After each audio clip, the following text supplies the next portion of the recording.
Ok, entonces ya vimos cómo calcular integrales de superficie cuando estamos trabajando con superficies parametrizadas. Ahora, la intención es tener un teorema similar al que vimos cuando estábamos trabajando con regiones planas e integrales de línea, con el teorema de Green.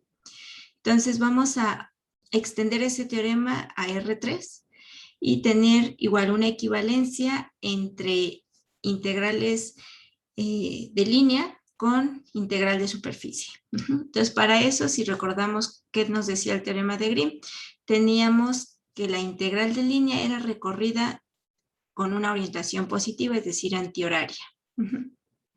Entonces, en este caso, cuando estamos trabajando con superficies en R3, también necesitamos tener cierta orientación en este tipo de superficies. Entonces, vamos a comenzar viendo la definición de superficies orientadas.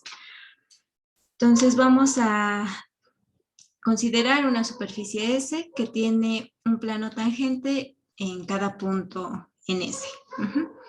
Entonces, hay dos opciones de vectores normales a este plano tangente. El que apunta hacia afuera de la superficie y el que apunta hacia adentro, pero ambos se encuentran sobre la misma recta. Entonces, conforme nos movemos a lo largo de la superficie y vemos cómo son los vectores tangentes, estos varían de manera continua, entonces ya podemos concluir que estamos sobre una superficie orientada. Y justamente estos vectores normales son los que le están dando la orientación a S.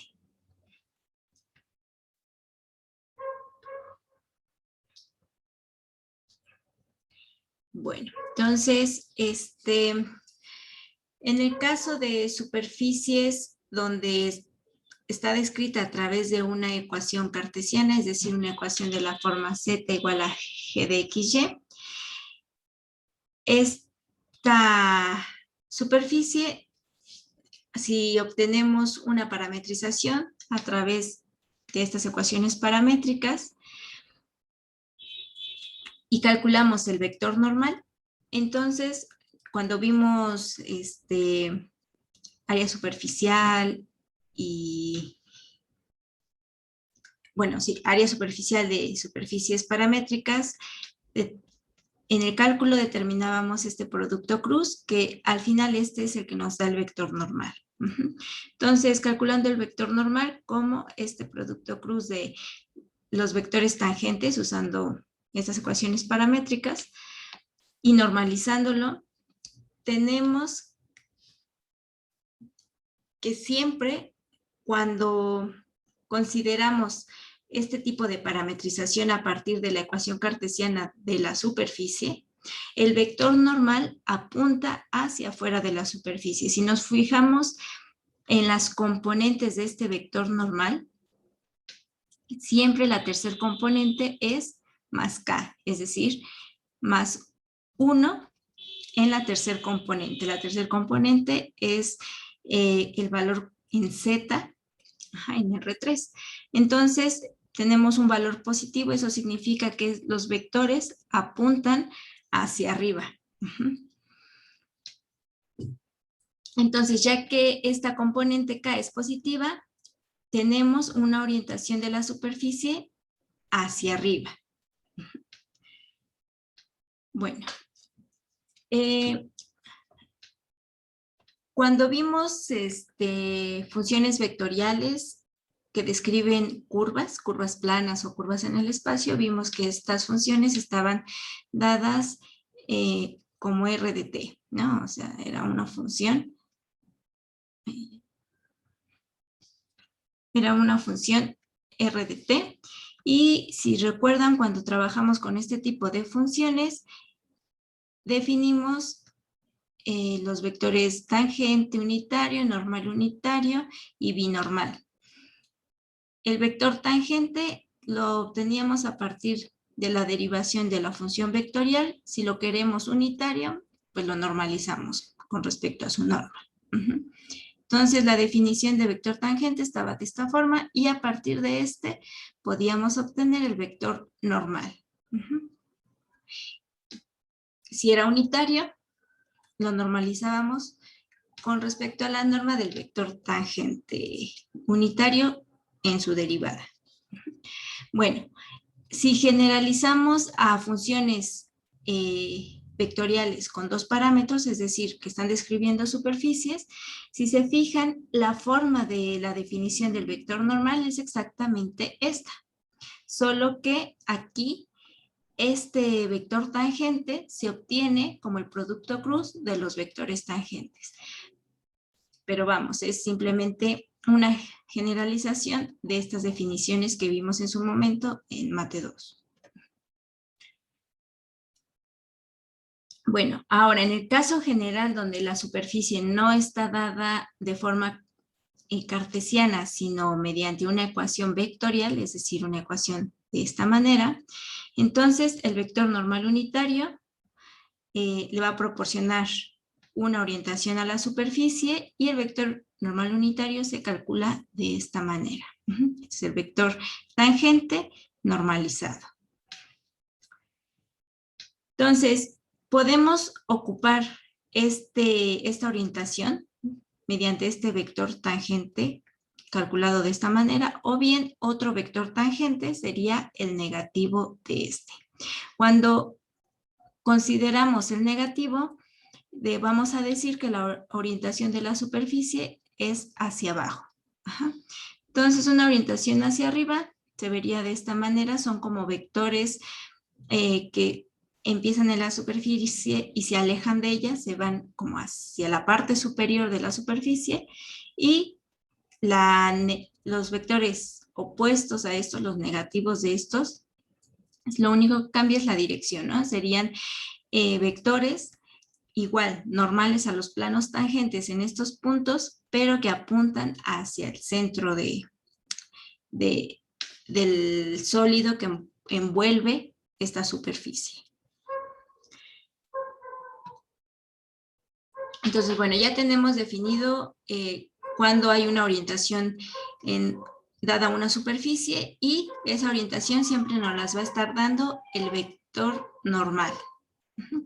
Ese vector normal puede ser un vector normal con orientación hacia arriba o con orientación hacia abajo. Por convención, generalmente se va a ocupar en los cálculos, a menos que se diga lo contrario explícitamente, se va a ocupar la orientación positiva.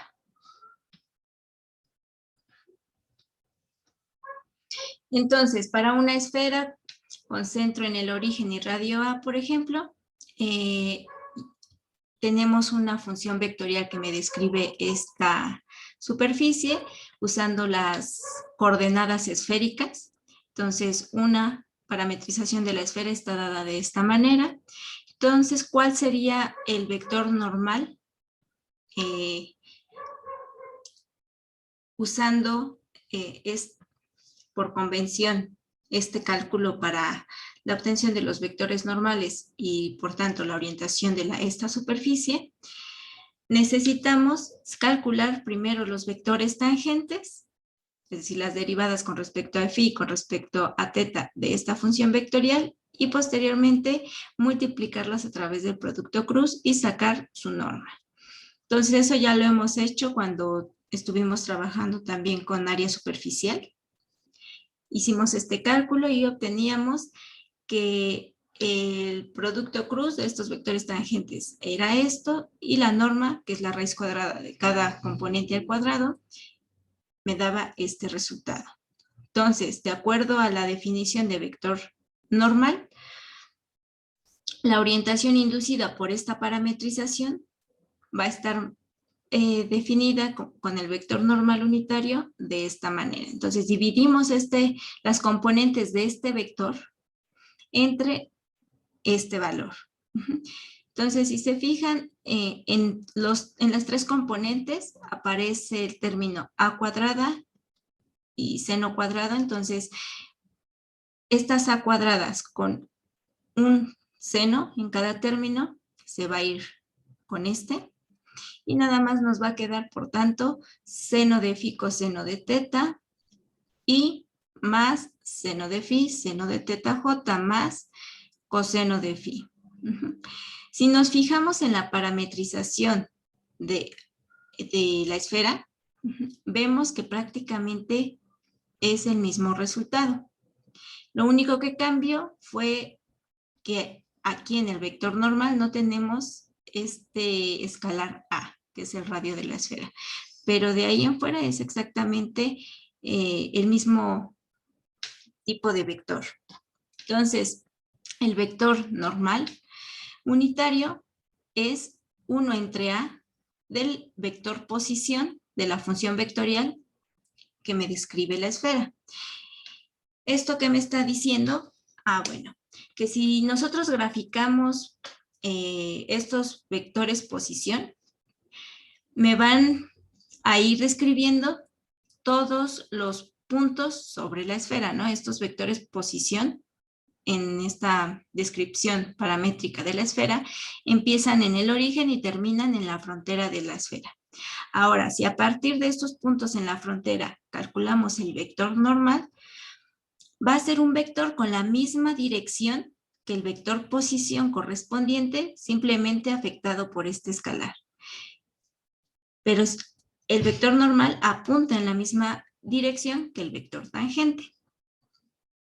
Entonces, tienen esta orientación, estos vectores tangentes, es decir, son vectores que apuntan hacia afuera de la superficie, por tanto tenemos una orientación positiva para esta superficie si la describimos con esta función vectorial.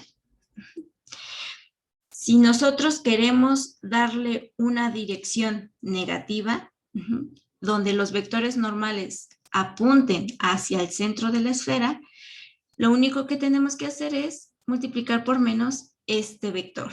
O lo que es lo mismo, si nos fijamos en el cálculo del vector normal a través del producto cruz, eso se obtiene revirtiendo el orden en el producto cruz. Si en lugar de multiplicar r de phi por r de teta, multiplicamos primero r de teta por r de phi, por propiedades de producto cruz, eso lo único que nos hace es tener el mismo resultado, pero en negativo. Y de esa forma ya le estaríamos dando una orientación negativa a esta superficie. Entonces, para una superficie cerrada, como es el caso de esta esfera, por ejemplo, por convención, la orientación positiva va a ser aquella en la que los vectores normales apunten hacia afuera, ¿no? Del sólido que encierra esa superficie cerrada. Mientras que la orientación negativa va a ser aquella en la que los vectores normales apuntan hacia adentro. Bueno, entonces ya teniendo esta definición en la orientación de superficies, vamos a poder determinar cómo podemos calcular una integral de superficie cuando esta superficie no solo está descrita de forma paramétrica, sino también tiene cierta orientación. Físicamente, cuando tenemos circunstancias donde las superficies tienen orientación, estamos trabajando con campos vectoriales en los que, por ejemplo, está pasando un fluido a través de esa superficie y pues va a importar en qué dirección está pasando ese fluido, ¿no? Si viene desde debajo de la superficie, la atraviesa y se mueve de la superficie hacia arriba o viceversa, viene desde arriba el fluido, lo atraviesa y se va hacia abajo de la superficie. Entonces, eso físicamente, pues, son situaciones distintas, a pesar de que estemos trabajando con la misma superficie. Por tanto, en ese tipo de situaciones es importante determinar explícitamente cuál es la orientación de esa superficie. Entonces, vamos a comenzar considerando una superficie que tiene cierto vector normal unitario n y vamos a imaginar un fluido con densidad descrita mediante esta función de 3 variables, dependiendo en qué punto en el espacio nos encontremos, el fluido pues tiene cierta densidad. Y un campo de velocidades, un campo de flechitas, donde esas flechitas me indican parados en cierto espacio, parados en cierto punto en el espacio, qué velocidad y qué orientación lleva el fluido, ¿no? Entonces, la razón de flujo por unidad de área, por unidad de tiempo, es decir, la cantidad de fluido que atraviesa la superficie S por unidad de área por unidad de tiempo, va a estar dado como el producto de esta velocidad por la densidad del fluido en ese punto en el que estemos parados. Entonces, para determinar la integral correspondiente, procederíamos como siempre lo hacemos cuando construimos integrales, partiendo la superficie en parcelas y fijándonos qué sucede con la razón de flujo en esa parcela. Entonces vamos a subdividir S en pequeñitas parcelas denotadas como S y J. Entonces S y J se puede aproximar usando un plano. Y calculando el área de ese plano, tendríamos una aproximación del área de la parcela. Entonces, ¿cuál es la razón de flujo que pasa por esa parcela por unidad de tiempo y unidad de área? Estaría dado por este producto, ¿no? Es el producto de la densidad por la velocidad en la orientación del vector normal. La orientación de este vector me está diciendo en qué dirección está pasando este flujo por unidad de área. Entonces, esto es el flujo, o la razón de flujo más bien, que pasa a través de esa parcela en ese momento y en ese lugar. Si esto lo hacemos para cada parcela y sumamos, vamos a obtener la razón de flujo total a través de la superficie. Y eso se convierte en esta integral, ¿no? Entonces, si ahora este producto lo vemos como un campo vectorial en general, que no precisamente sea un campo vectorial determinado por un campo de velocidades y determinando la densidad en cada punto en el espacio, sino simplemente un campo vectorial. Entonces, sustituyendo esta expresión con f, tendríamos como la integral de superficie en campos vectoriales sobre superficies orientadas de esta manera, ¿no? Con esta notación. Entonces, se parece mucho a lo que ya teníamos como integral de superficie, pero si se fijan, dentro del integrando tenemos el vector normal. Entonces, es importante determinar el vector normal en las superficies en las que estamos trabajando. Entonces, bueno, aquí está la definición de integral de superficie, cuando esta superficie está definida en forma paramétrica y tiene orientación. Y estamos trabajando con un campo vectorial continuo.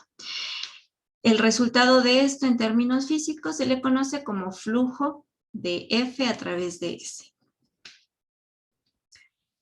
Bueno, entonces, ahorita vamos a ver primero el caso particular cuando la superficie viene dada con una ecuación cartesiana y vamos a ver un ejemplo con esa situación para que quede más claro.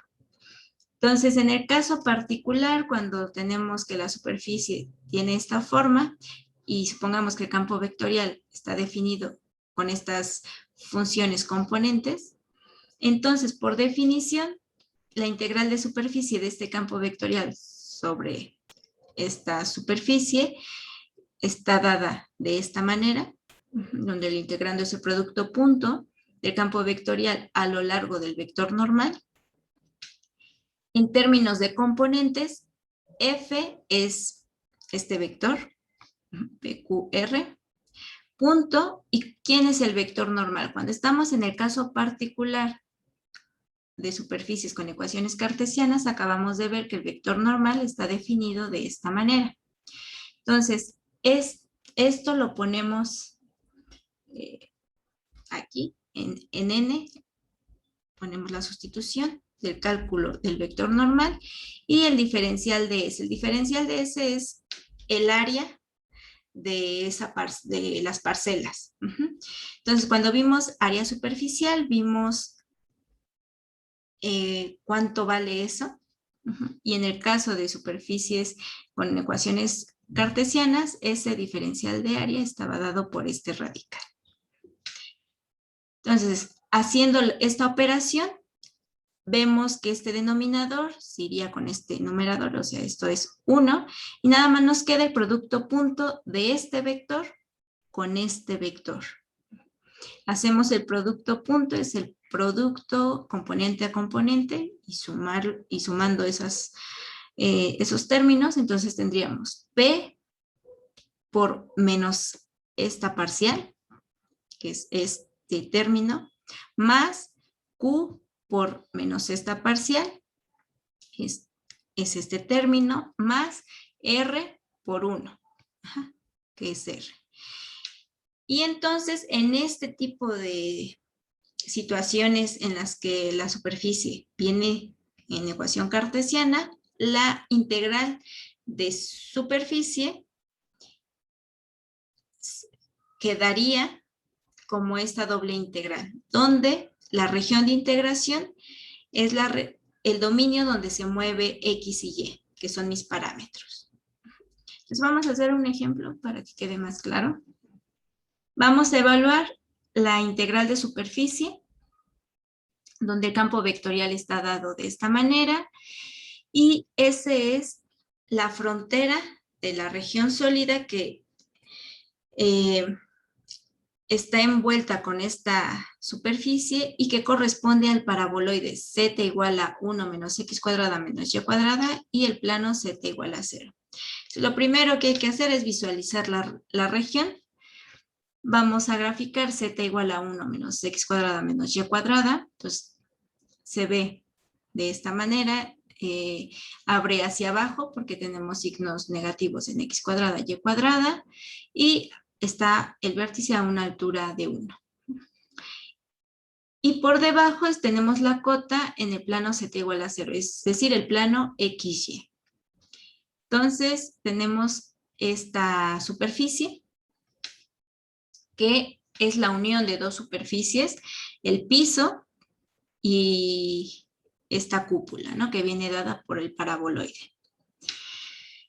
Entonces, el determinar la integral de superficie total va a corresponder a la suma de dos integrales de superficie, la correspondiente al sector S1 más la integral de superficie correspondiente al sector S2. La suma de esos resultados me va a dar la integral de superficie a lo largo de toda esta forma cerrada. Bueno, entonces, S es la unión de S1 y S2, S es una superficie cerrada, entonces se va a usar la convención de orientación positiva, que significa que los vectores normales se asumen que están apuntando hacia afuera. Entonces, si estamos parados sobre el sector S1, así se verían los vectores normales. Si estamos parados en S2, los vectores normales son vectores verticales que apuntan hacia abajo, ¿no? Entonces, de esa forma tendríamos una orientación positiva para esta superficie. Ahora vamos a empezar a calcular la integral de superficie sobre el sector S1. Entonces, vamos a ver que la parte de esta cúpula pues viene dada por la ecuación del paraboloide, y la ecuación del paraboloide está en forma cartesiana. Entonces, en este caso en particular, podemos aplicar esta situación para calcular la integral de superficie de esta manera.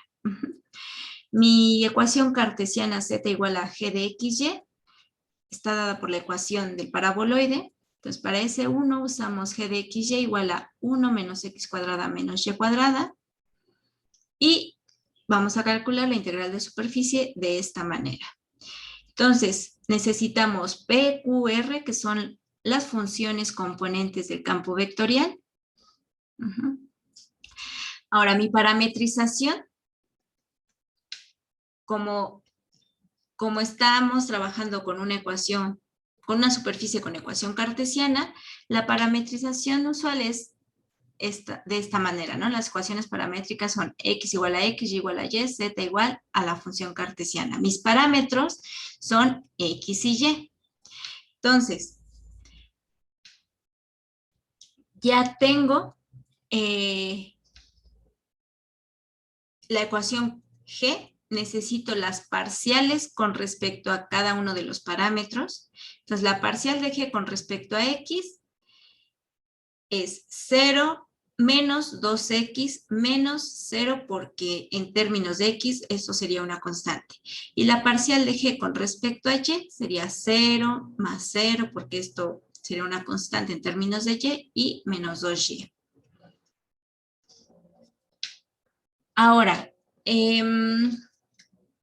cuando nos fijamos en las funciones componentes del campo vectorial,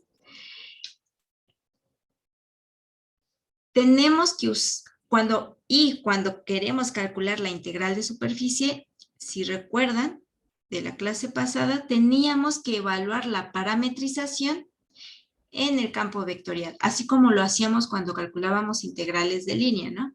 Que usábamos la parametrización de la curva en el campo vectorial. Entonces, en este caso, mis parámetros son x y y. Donde aparece x, tengo que poner x, donde aparece y, tengo que poner y, y donde aparece z, tengo que poner g de xy.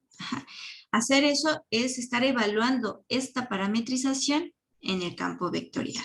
Entonces, P, que corresponde a la función y, queda como y, de acuerdo a esta parametrización. En la función Q tenemos x. Esta se sustituye de acuerdo a la parametrización con x. Pero en la tercer componente, que es z, z se tiene que sustituir con la parametrización, que es g de xy. Por eso aquí, en lugar de z, estamos escribiendo 1 menos x cuadrada menos y cuadrada. Y ahora sí, vamos a hacer estos productos. Entonces, menos p por la parcial de g con respecto a x, me da menos y menos 2x. Menos q, que vale x, por la parcial de g con respecto a y, que es menos 2y, más r, que ya habiéndola evaluada con la parametrización es 1 menos x cuadrada menos y cuadrada. Hacemos la suma de esos términos, los productos, y llegamos a este integrando. Entonces, necesitamos hacer una integral doble sobre la región donde se mueven estos parámetros x y y. Es decir, sobre la proyección de este paraboloide en el plano XY. Si proyectamos ese paraboloide, lo que obtenemos es este círculo. Un círculo de radio 1. Como estamos tratando con una circunferencia, lo mejor es irnos a coordenadas polares. Entonces, los puntos que me describen esta circunferencia son puntos de la forma r teta, donde r, que es el radio, va de 0 a 1 y teta de 0 a 2pi, para poder dar el giro completo en el círculo. Entonces, esos van a ser mis límites de integración. Y ahora el integrando lo tengo que pasar a polares. Entonces, donde vea x, tengo que poner r coseno de teta, y donde vea y, tengo que poner r seno de teta. Entonces, sustituyendo de esa manera, este producto xy me queda r cuadrada coseno de teta seno de teta, y menos x cuadrada. Si factorizo el menos, tengo menos x cuadrada más y cuadrada. X cuadrada más Y cuadrada es igual al radio al cuadrado. Por eso aquí tengo menos R cuadrada. Ahora, como estamos haciendo un cambio de variables a coordenadas polares, tenemos que agregar una R y los diferenciales de R y de teta. Multiplicamos lo que está dentro de los del paréntesis por esta R y obtengo este integrando. Entonces ya lo único que queda es hacer las antiderivadas correspondientes, ¿no? La antiderivada de R es R cuadrada entre 2, la de antiderivada de R cúbica, R cuarta entre 4, y la antiderivada de este término con respecto a R es 4R cuarta entre 4, los 4 se van a ir y nada más me queda R cuarta por esta constante, evaluada de 0 a 1. La evaluación en 0, todo se me va a hacer 0, solo va a quedar la evaluación en 1, que me da 1/2 menos 1/4, eso es 1/4, más 1 por coseno de teta, seno de teta. Y ahora hacemos la antiderivada de esto con respecto a teta. Entonces tendríamos 1/4 por teta más, y haciendo sustitución para sacar la antiderivada de esto, haciendo u igual a seno de teta y de u coseno de teta, tendríamos como antiderivada seno cuadrado entre 2 evaluado de 0 a 2pi. El seno, tanto en 0 como en 2pi, me va a dar 0, por eso esa integral evaluada en estos límites me va a dar 0, y nada más queda este término que es pi medios.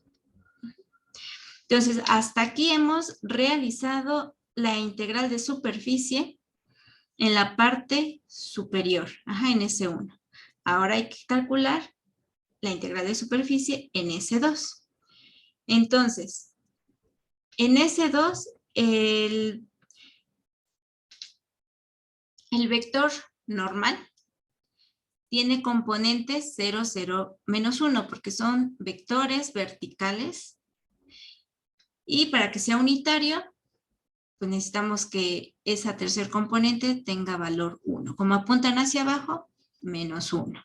Es decir, este es el vector menos k. Ahora, necesitamos darle una parametrización a S2. S2 está en el piso, está en el plano XY. Entonces, si yo le quiero dar una ecuación a S2 en la forma cartesiana, en la forma z igual a g de XY, pues sería z igual a 0, ¿no? Para que esté en el piso. Entonces, en este caso, z igual a 0 va a ser mi función. Y mi parametrización va a estar dada como x igual a x, y igual a y z igual a esa función de x y y igual a 0. Entonces, de acuerdo a la definición de integral de superficie en superficies orientadas, esta integral de superficie es igual a este producto punto. Estas son las componentes de mi campo vectorial y las componentes de menos k. Es decir, estamos haciendo este producto punto. Cuando hacemos el producto punto, tenemos P por 0, 0 más, Q por 0, 0 más, R por menos 1. Pero ¿quién es R? R, que es esta función componente, Z. Entonces, Z menos 1 menos Z.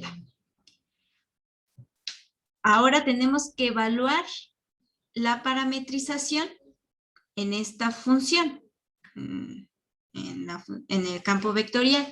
Entonces hay que sustituir Z por 0.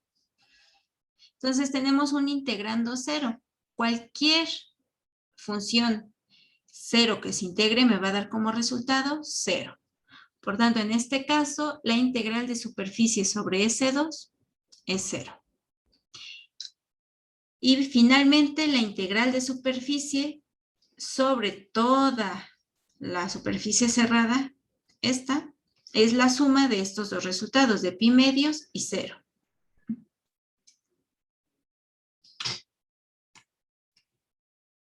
Entonces, ¿alguna duda?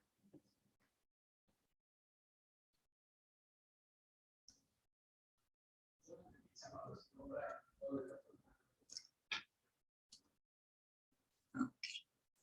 Paula, Valerie.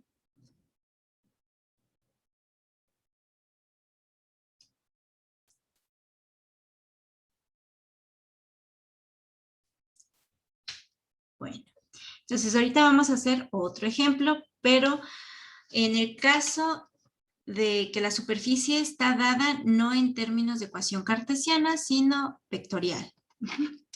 Entonces, cuando S está dada con esta función vectorial, por definición tenemos que la integral de superficie del campo vectorial sobre esa superficie, cuando tiene orientación la superficie, el integrando es el producto punto de el campo vectorial con el vector normal de la superficie. El vector normal se calcula de esta manera.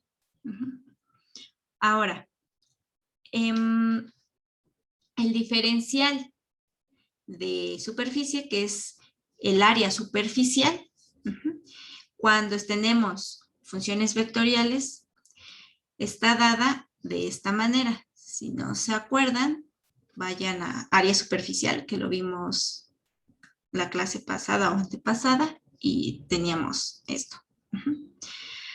Lo sustituimos.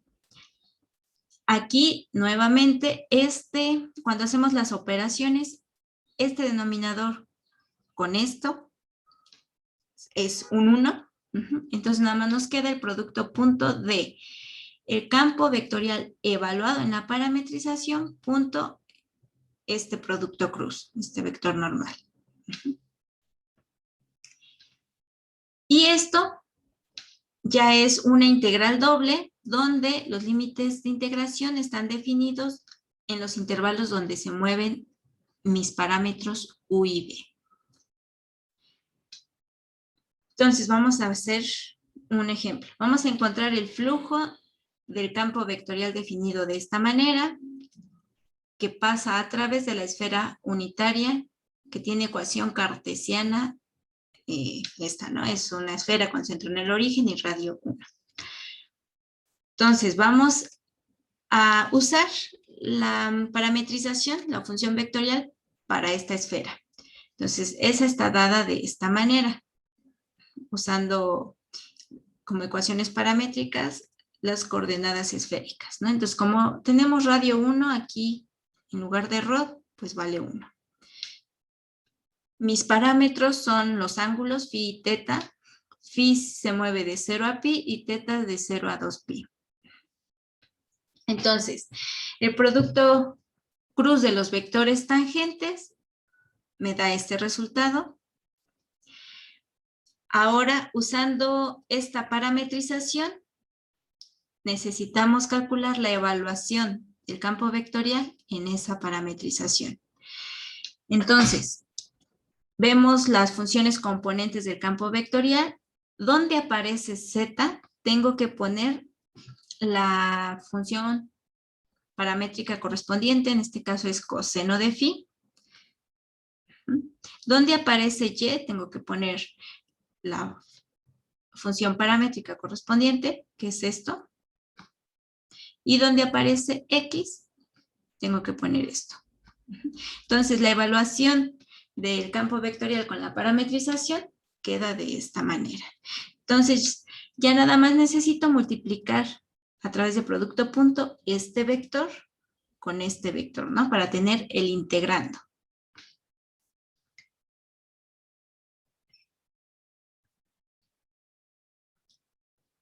Hacemos el producto punto, es el producto de estas primeras componentes, más el producto de las segundas componentes, más el producto de las terceras componentes. Y esto me da esta suma. Este primer término con este segundo término es el mismo, entonces me da 2 veces esto más este término. Y entonces este resultado es el integrando.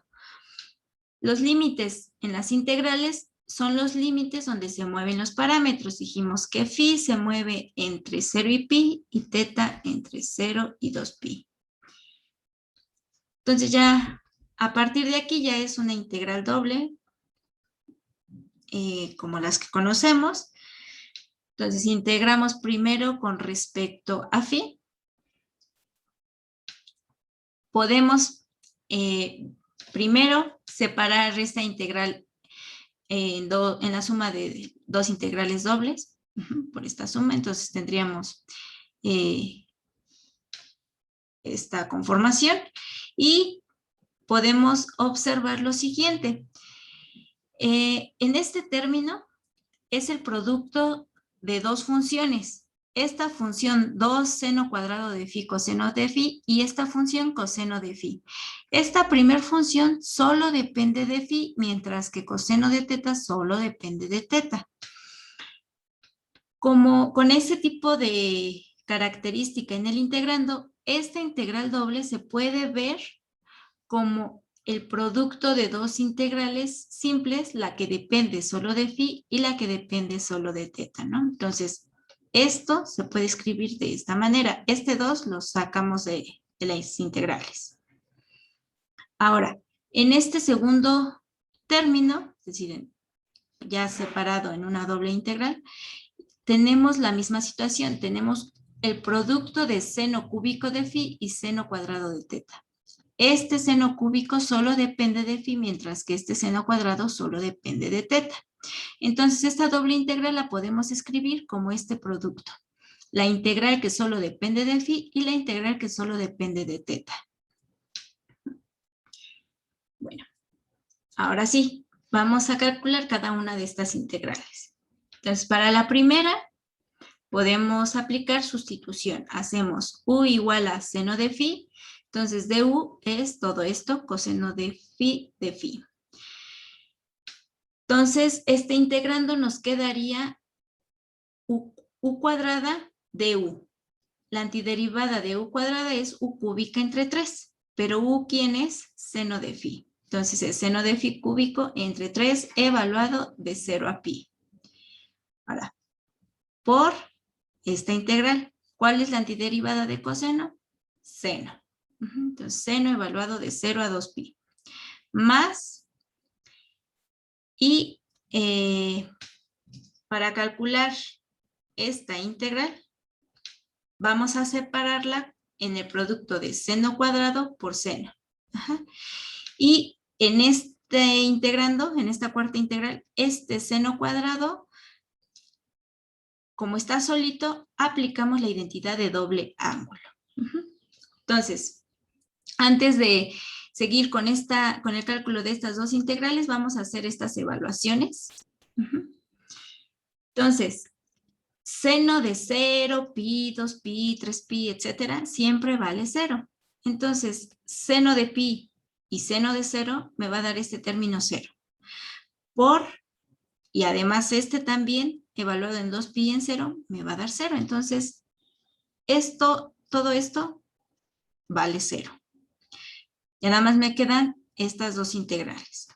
Ahora sí, la integral del seno cúbico lo voy a ver como seno cuadrado por seno. Y voy a utilizar aquí en el seno cuadrado la identidad seno cuadrado más coseno cuadrado, eso vale siempre 1. Si despejamos de esa identidad del seno cuadrado, tenemos 1 menos coseno cuadrado. Entonces, sustituyendo este seno con el 1 menos coseno cuadrado, tengo este producto. Y este seno cuadrado con la identidad de doble ángulo, que es 1/2 de 1 menos coseno de 2 teta. Ahora, voy a multiplicar este seno por el 1 y por el coseno cuadrado. Y voy a separarlos en dos integrales. Entonces, voy a tener la integral de seno, cuando multiplicamos seno por 1, tengo esta integral, más la integral de coseno cuadrado. Este menos se lo pongo mejor a este menos, de aquí, a este seno. Y de phi. Ajá, ahorita van a ver por qué este menos. Y bueno, aquí dejamos lo mismo. Y ahora sí. Esta primera integral, su antiderivada, pues es menos coseno. Evaluado de 0 a pi. Esta integral se puede hacer por sustitución haciendo u igual a coseno de phi. Entonces, du es menos seno phi de phi. Por eso aquí puse el menos, para que ya quede directamente todo esto como du. Entonces, tendríamos la integral de u cuadrada de u. La antiderivada de u cuadrada, u cúbica entre 3, pero ¿quién era u? Coseno de phi. Entonces tengo coseno de phi cúbico entre 3 de 0 a pi. ¿Qué multiplica esta integral? La antiderivada de esta integral, saco el 1/2, es teta menos seno de 2 teta entre 2, evaluado de 0 a 2 pi. Bueno, ahora hacemos las evaluaciones. El coseno de pi vale 1 y el coseno de 0, perdón, el coseno de pi vale menos 1 y el coseno de 0 vale 1. Entonces, tendríamos menos coseno de pi que vale menos 1, entonces menos por menos más 1, menos la evaluación de menos coseno en 0, que va a ser menos 1. Entonces voy a tener 1 menos menos más 1, 2. Más coseno de phi, pero cuando phi vale pi, es menos 1, entonces menos 1 al cubo, menos 1 entre 3, ¿no? Entonces tengo menos 1/3. Menos la evaluación en 0, que es coseno de 0, eso vale 1, al cubo 1, 1/3, menos 1/3. ¿Qué multiplica a esto? Entonces tengo 1/2 de este seno evaluado tanto en 2pi como en 0 me va a dar 0, entonces este término siempre va a ser 0. Y solo va a quedar la evaluación para teta, pero en 0 también es 0. Solo me va a quedar la evaluación en 2pi. Entonces me va a quedar aquí 1/2 de 2pi. 2 más menos 2/3, eso me da 4/3 por este 2, con este 2 se van, y nada más me queda pi, me da 4/3 pi, que es igual a 4/3 de pi.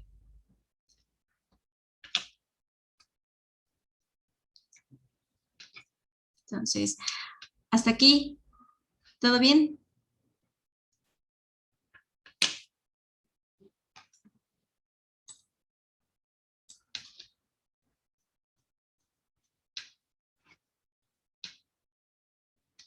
Entonces, a partir de esta doble integral ya fueron cuentitas de integrales simples.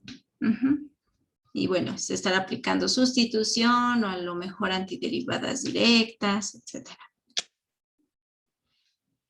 Bueno, si estuviéramos trabajando con un campo de velocidades, que está describiendo un fluido con densidad 1, este resultado de 4/3 lo que nos está indicando es la razón de flujo que está pasando a través de la esfera por unidad de área, por unidad de tiempo.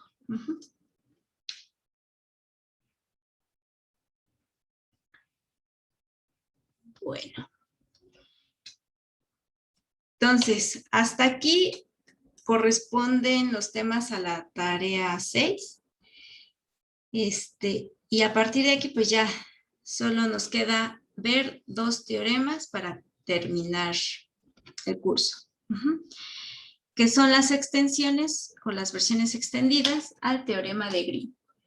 Vamos a empezar con el teorema de Stokes. Entonces, cuando vimos el teorema de Green y posteriormente el operador de rotacional y divergencia, reescribimos ese teorema de Green usando el rotacional y la divergencia. Y esas versiones vectoriales quedaron de esta manera. Las integrales de línea eran equivalentes a integrales dobles, donde el integrando podía ser la divergencia del campo vectorial o el rotacional a lo largo de la componente vertical.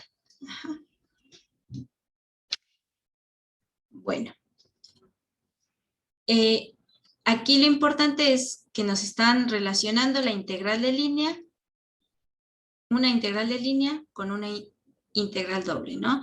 Esta integral doble se hace sobre la región interna o la región que está encerrando esta curva C. Y esta curva C es una curva orientada plana, es una curva de Jordan. Bueno, entonces, el teorema de Stokes es el teorema de Green para R3. Entonces, lo que nos va a estar relacionando es nuevamente una integral de línea, pero ahora con una integral de superficie, donde el integrando es el rotacional. Entonces, si tenemos una superficie descrita paramétricamente, que está orientada, es una superficie suave por secciones, es decir, puede ser la unión de secciones o de superficies suaves.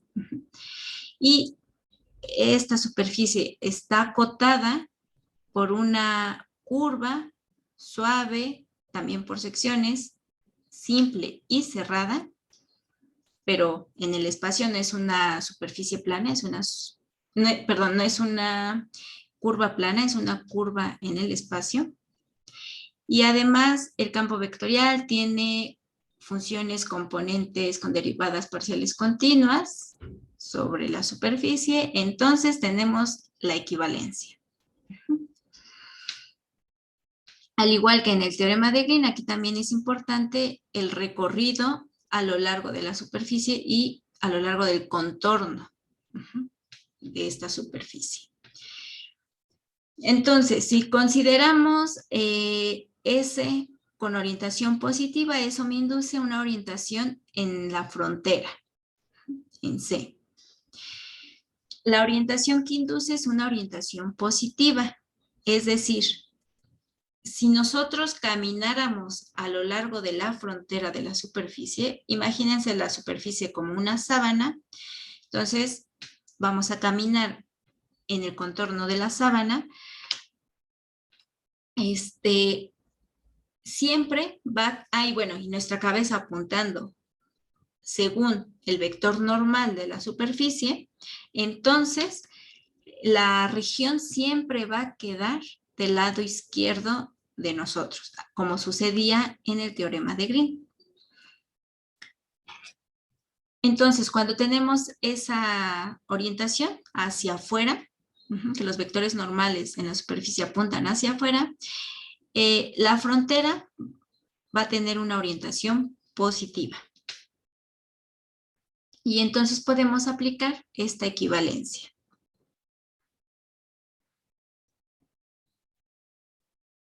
Bueno, ya para terminar la clase de hoy, ya la próxima clase veríamos ejemplos de la aplicación de Stokes y el otro teorema importante. Entonces, cuando vimos integrales de línea, vimos que esta integral de línea también se puede escribir como esto, ¿no? Donde el integrando es el producto punto del campo vectorial a lo largo de la componente tangente de la curva. Ajá. Y ahorita hace un momento vimos que la integral de superficie de un campo vectorial, por ejemplo en particular el rotacional es un campo vectorial, es igual a la integral de superficie donde el integrando es este producto punto, ¿no? Es el campo vectorial a lo largo del vector normal a la superficie. Entonces, si en lugar de escribir el teorema de Stokes usando esto y esto, usamos esto y esto, tenemos esta igualdad. Y entonces esto lo que nos está diciendo es que la integral de línea alrededor de la curva frontera de la superficie, es decir, del contorno de la sábana, de la componente tangente del campo vectorial es igual a una integral de superficie de la componente normal del rotacional. Entonces eso, si lo dibujáramos, pues como que tendría un poquito, sería un poquito más claro que la igualdad con este lado y con este lado. Bueno, y ya para concluir, el teorema de Green va a resultar ser un caso particular del teorema de Stokes. Es cuando estamos en el plano XY, cuando la superficie, en lugar de estar en el espacio, es una sábana tendida en el piso, en el plano XY, y su contorno pues es una curva de Jordan.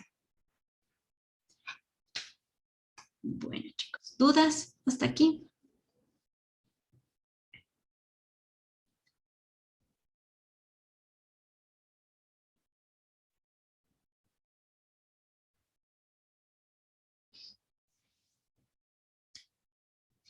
Bueno, pues entonces aquí dejaríamos la clase de hoy. Ya el lunes terminaríamos con el curso.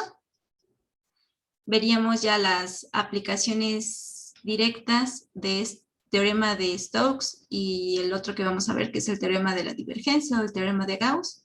Vamos a ver un par de ejemplos en cada uno, muy parecidos a los de la tarea 7, y pues ya cerraríamos con eso el curso, ¿vale? Entonces, pues ojalá puedan venir el lunes. Bueno, chicos, entonces si no tienen dudas, nos vemos el lunes. Cualquier duda que tengan de las tareas a lo largo del fin de semana, pues me pueden mandar mensaje o correo.